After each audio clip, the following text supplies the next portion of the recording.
আপোনালোকে কেনেকৈ আছে? আশা কৰোঁ আপোনালোকে ভালে থাকক। আৰু কি বুলি কয়, মই এতিয়া ডিউটিত আছোঁ।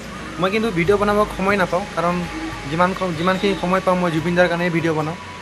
চাওক, আমি ডিউটি কৰা ল'ৰা হয়, কাৰণ আমাৰ এনি টাইম সময় নাপাওঁ আমি, ঠিক আছে। আৰু আমি জুবিন দাৰ কাৰণে ন্যায় বিচাৰিম যেতিয়ালৈকে জুবিন দাই ন্যায় নাপাব। আৰু এইটো মোৰ প্ৰথম ব্লগ হয়, মিনি ব্লগ হয়। আৰু মই জানো আপোনালোকে মোক মৰম দিব। আৰু এটা কথা মনত ৰাখিব, আমাৰ জুবিন দাৰ নামত বহুত ৰাজনীতি চলি আছে।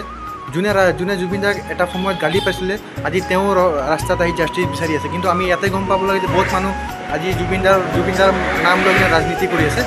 তেনেহ'লে এইবিলাক কথা বাদ দিয়ক। যেতিয়ালৈকে কিন্তু আমি জুবিন দাৰ ন্যায় নাপাম, আমি কিন্তু মনে নাথাকোঁ। জয় জুবিন দা।